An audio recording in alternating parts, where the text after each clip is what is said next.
Memang kalau kita lihat, apakah memang kita harusnya masuk ke risky assets dan apakah yang direfleksikan oleh, IHSG ini sudah, sesuai dengan perkiraan, jawaban singkatnya, iya gitu ya.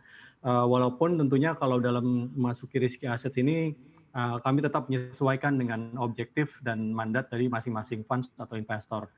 Nah, mengenai outlook, seperti kita lihat tadi juga disebutkan bahwa minggu pertama di 2021 ini kinerjanya cukup baik dan pada kuartal keempat kemarin juga naiknya cukup kencang ya, 23% quarter on quarter. Memang pada waktu akhir tahun 2020 kemarin kami juga tetap melihat bahwa prospek untuk 2021 ini masih cukup baik untuk risky assets seperti saham di emerging market secara umum dan juga khususnya di Indonesia gitu ya. Nah, memang ada beberapa faktor yang menurut kami dapat menjadi driver untuk pasar saham untuk dapat sustain rally-nya di tahun 2021 ini. Secara global memang kita tetap melihat kebijakan suku bunga rendah dan juga likuiditas global yang membanjir ini bisa disustain oleh berbagai bank sentral di dunia dan diharapkan akan bisa tetap berlangsung di 2021. Kemudian juga outlook dari pelemahan mata uang US dollar sendiri gitu ya, dan memang ini juga terkait dengan beberapa skenario yang belakangan ini cukup positif, termasuk juga yang kita lihat kemarin adanya blue sweep dari Partai Demokrat di Amerika Serikat. Nah, ini dengan adanya kondisi demikian, yang bisa kita harapkan adalah nanti kebijakan stimulusnya juga akan semakin berlanjut dan bisa confirm semakin angkanya itu cukup besar, sehingga yang bisa kita perkirakan juga adalah pelemahan US dollar ini masih akan tetap trennya berlanjut minimal di satu dan 2 kuartal ke depan.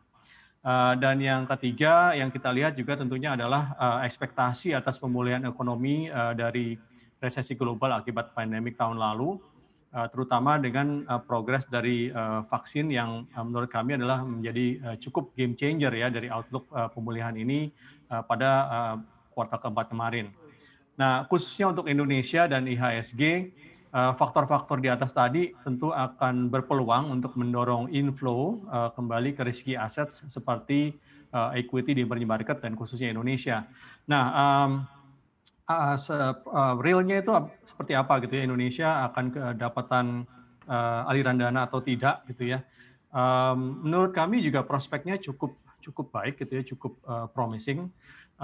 Kita biasanya melihat 3 hal, yaitu stabilitasnya, prospek dari growth-nya, dan yang ketiga apakah ada peluang untuk dari growth ini bisa dipertahankan ke depannya, di-sustain gitu ya.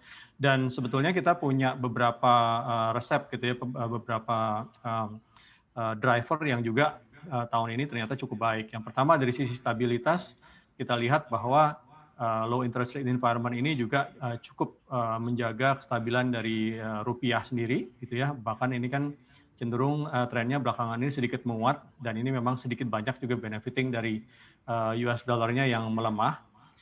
Kemudian juga kalau kita lihat dari sisi growth-nya, meskipun memang angkanya masih belum terlalu confirm, masih sedikit gradual improvement. Tapi kalau kita lihat pemulihan ekonominya juga akan terus berjalan. Pertama sama dengan yang terjadi di pasar global atau ekonomi lain, bahwa program vaksinasinya juga kita mulai menjalankan. Ini nanti dampaknya yang paling besar adalah kalau kita melihat di sisi consumer confidence gitu ya, karena kalau consumernya sudah balik confidence dan bisa spending, ini yang akan mendrive ekonomi.